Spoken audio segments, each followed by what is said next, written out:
Hola chicos, vamos a ver el principio de funcionamiento del pHímetro. Eh, el pHímetro es un instrumento que nos va a servir para determinar el pH de una solución. Recuerden que el pH es una escala que va de 0 a 14 y nos permite determinar la acidez o la basicidad que tiene un sistema. El pHímetro va a estar constituido por dos electrodos, un electrodo sensor y un electrodo de referencia. ¿Por qué necesitamos que haya dos electrodos?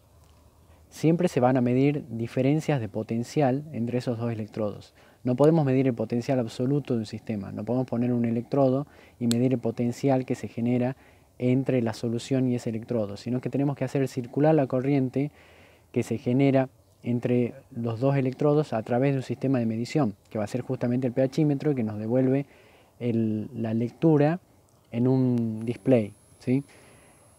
Los dos electrodos que vamos a usar van a ser el electrodo de referencia y el electrodo sensor, donde el electrodo de referencia, generalmente utilizado plata, cloruro de plata y calomel, son electrodos que son muy estables, tienen un potencial constante y que no se ve afectado ni por el tiempo ni por el medio en el que está sumergido.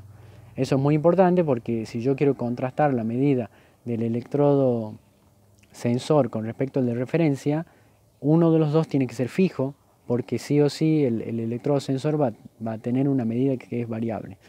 En el práctico he visto muchas respuestas donde mostraban que el electrodo sensor, ponían que el electrodo sensor es un electrodo donde se produce una reacción química, habían puesto, una reacción química y donde se va consumiendo el analito. Fíjense que en el caso del pHímetro no se consume el analito van a ser los iones hidrógeno, los protones en la solución lo que vamos a medir. Entonces no hay una reacción química, hay un proceso físico-químico. Y los que pusieron eso no está mal, porque en realidad ahora si ustedes buscan en internet van a encontrar un montón de información acerca de sensores electroquímicos que se usan para nanotecnología. Y ahí aparecen los biosensores, que son moléculas orgánicas inmovilizadas, como por ejemplo las enzimas, se las inmoviliza en un sensor y se sensa la reacción que se genera entre esa biomolécula y el analito. Por lo tanto, ahí se produce una consumición del analito. Por ejemplo, el caso de la Accu-Chek, el sensor de glucosa en sangre. En ese caso, la enzima que se inmoviliza es la glucosa oxidasa. Y en la sangre hay glucosa. Hay un montón de otros componentes también. Hay lípidos, hay proteínas, hay otros azúcares como fructosa, por ejemplo. Pero solamente queremos medir la glucosa. Entonces lo que se hace es poner una enzima que va a tener una alta especificidad por la glucosa, no va a reaccionar otro tipo de molécula y la cantidad de glucosa que degrada la glucosa oxidasa, que puede oxidar, va a generar una corriente eléctrica que se va a extrapolar en una curva de calibración para obtener el valor de glucosa en sangre. En el caso del pHímetro, les voy a mostrar un esquema. A ver si se ve. Acá tenemos un esquema de lo que es el pHímetro. Fíjense que acá tenemos una solución externa, que es la solución problema a medir. Desconozco la concentración protón que hay acá. Esta es la membrana de vidrio y acá tengo la solución interna. La membrana de vidrio corresponde al electrodo sensor. El electrodo sensor que se usa en el caso del pHímetro es una membrana de vidrio porosa, amorfa, que es solamente permeable o semipermeable a los iones protones, ¿sí? Ya vamos a ver por qué. Fíjense que la solución interna, este es un electrodo de tipo combinado, donde el electrodo de referencia está dentro del electrodo sensor.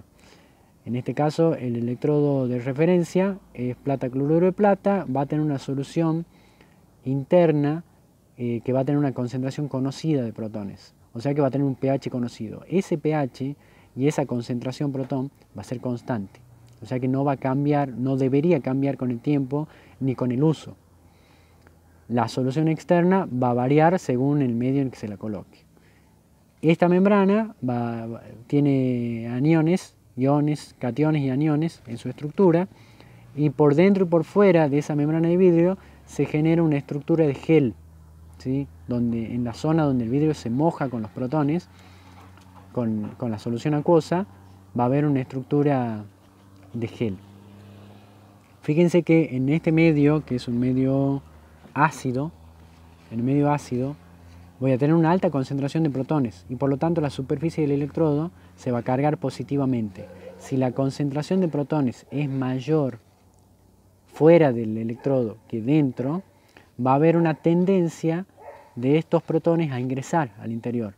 Por lo tanto, se va a saturar la superficie de protones, se va a cargar positivamente y se va a generar una fuerza de energía potencial para intentar ingresar hacia el interior del electrodo. Los protones no pueden entrar, ¿sí?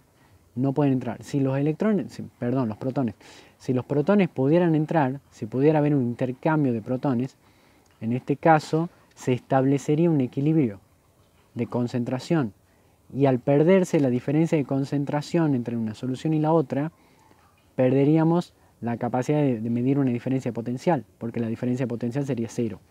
En este caso, si yo tengo una concentración de protones mayor afuera que la de adentro, va a haber una tendencia a ingresar. Y lo que se mide es la diferencia de potencial establecida por la fuerza de estos protones. Fíjense que el nombre pH es potencial hidrógeno y ese potencial es energía que se traduce como la fuerza electromotriz que generan estos protones en la superficie del electrodo.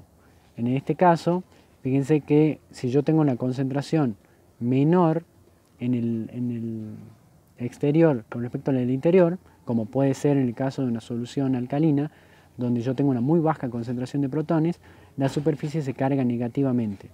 ¿Por qué se va a cargar negativamente? Porque acá voy a tener un exceso de hidróxido. No lo pongo ni de un lado ni del otro, porque yo estoy analizando solamente protones, no me interesa el hidróxido que hay. Sé que en un medio alcalino voy a tener mucho hidróxido y por eso se va a cargar negativamente, pero no lo estoy midiendo, no estoy censando la concentración de hidróxido. ¿Está? Bueno, en el práctico les había hecho una pregunta acerca del error, ¿sí? De medida.